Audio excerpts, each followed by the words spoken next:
Hi, my name is Adele Sypesteyn, and in this video I'm going to show you a behind-the-scenes little glimpse of how crazy it is and how much work it is when I decide to bring paintings and to set up at Round Top, Texas, which is an antique show in Round Top, Texas, twice a year.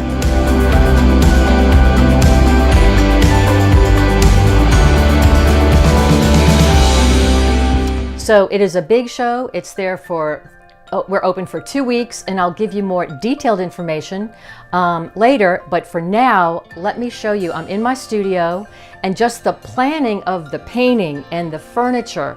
That's one of the things I have loved about this show, is that I have expanded my creativity from just doing paintings to doing multimedia things, from furniture to combining antiques, excuse me, to a lot of other things. So let's get started. So here is how an idea gets started. I typically paint and mix colors on this type of palette. It's a paper palette. It's about 9 by 12. And so I mix colors. These are some samples of, I always take or keep my palettes. I never throw them away. So I have stacks and stacks of palettes, all different colors. So this is just, these are the blues, and I've pulled in some reds and things like that, just to show you an example of how one thing leads to another. So I got this idea and decided, well, wouldn't these be great if I love all the kind of haphazard color that shows on here. So how about if I take one of these and really maximize it with different colors and texture, and really make a high texture or thick texture, some slim texture or thin texture, dots, patterns, etc. So I took one of these and added to it with all these different pieces, which on a palette, this palette, you can just tear off pieces that have dried. I mean, look how fabulous. This is a gorgeous pink and with tons of texture, and you could put it on something like this and add to it and glue it on there. Well, it turns out that, and this is a very first for me as far as showing anyone, anywhere, is this is an expanded palette this size, but I've put lots of texture, lots of other pieces. I've drawn on it, I've done patterns on it, and then I glued it on top of, this is a 18 by 24 inch plain canvas. And so it went from this concept to this concept, glued it on here to make it a bigger piece. And then what I'm going to do is I'm going to put it into a frame, which is this is called a floater frame, and you just stick it in here and it really finishes off a piece. So I will be showing this kind of thing at Round Top. No one's ever seen it, and I just loved it and got so excited about all the different colors. So we went in, my husband and I went in and took a photograph of close-ups of this, and we are going to blow them up and put them on glass. So we have about 12 of those coming that are close-ups of each one of these palette series. And let me just show you. This is one of them. This is another one. Look how fantastic they are. And so one thing kind of leads to another when you just start doing art and just being creative.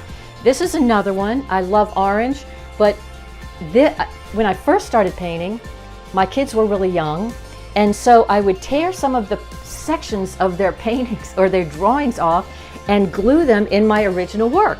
And so I got the same idea because it just, you can't do what children do. They're just fabulous. So I keep all the paintings my grandchildren do. This is one of them. And of course, some of them I don't tear up and use, but I love the scribbles and of course the orange in here. So I tore up a piece and put it in here. This is my grandson Jack did this. Anyway, this is one of the finished pieces, but you'll see a lot more, because on top of here, the next stage is to go over with some gloss gel that will give this a little bit more of a texture, and then I'll put it in the frame. So I have 10 of these. You're just going to have to come see the final product when you come to Round Top. So that's one concept of how things get started. Another one is I love lucite, clear lucite. And so I love to make things out of lucite.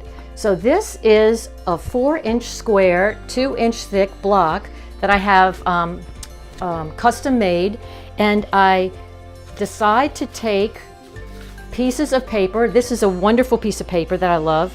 It's not just on a blank white page, but it's on antique ledger paper that I order from Etsy. And so I do all kinds of things on top, and then I'll go around and cut a piece out that's the size of one of these, and I will glue it on the bottom so it will look just like this. And look how spectacular that looks. So that's a finished piece. This is a paperweight. So I'll have plenty of these also at the show. And now there's a lot more that I'm going to offer in my booth at the compound at the Round Top Antique Show, besides just things to hang on the wall. People come in to look for furniture. So in thinking, okay, what am I going to do for furniture? So I'm always trying to come up with an idea of taking something that already exists and turning it into something else that might be, I can paint on or do something interesting on. So my house is really small and everything around me is really small. So I found this folding cardboard table. These pieces come apart, but it's an end table. So I decided what I'm going to do is take the top, and I happened to be looking through a magazine just this morning and came up with some ideas that I might decorate the top with. It could be an abstract design, it could be any type of design you wanted, but I love black and white. So imagine if I put the whole thing on a black and white design like this, a pattern, or something like this. So I'm going to I have only 4 of these tables, but I'm going to paint on top of it, and then I'm going to give it a resin finish, which is a high gloss finish. And then you can actually just put this back on top, and this is a table. And lastly, I want to show you how I collect antique pieces. I just find things that I love, that I would love to keep myself. This is something that I found at the Nashville Antique Show. This is a gorgeous old Italian altarpiece. And I decided to have it because I love the structure of it, I love the color of it, I love the texture of it. And so what I'm going to do is, instead of just having it maybe, oh, excuse me, let me put it on the ground so you can see it better, you can see the height. Instead of just maybe putting a candle on it or something like that, which most people might do, I wanted to take another fragment that I have. So I have a box of all these antique fragments that I collect wherever I go. And not that this is going to be the one, but this gives you an idea of what you can do to put 2 or 3 pieces together to give it a final look. I think it would be better to, and I might paint it white, I might do something to this, or I might use another whole piece altogether. So these are just a couple samples of what I think about and how I prepare for Round Top. And just to give you another idea of back here, I want to show you, these are paintings that I haven't started yet, but I will be doing. And every painting I do, every single one, starts out with me painting a dark color underneath, and then I go on top. It starts with a white gessoed canvas, and on top I paint this dark color, especially white. Every neutral or white painting has this color underneath because it gives depth that you kind of don't realize. Gosh, that is so interesting. It seems like it has depth, but you don't know what it is that gives it that. This is it. This is the secret. And these are some of the more pieces. I have a lot of work to do, but I wanted to give you a glimpse into how things start for me. It's only 3 weeks away, and I am working day and night, and I forget what time it is. It's so exciting. It's so much fun to put all these things together. So I hope you come to visit me.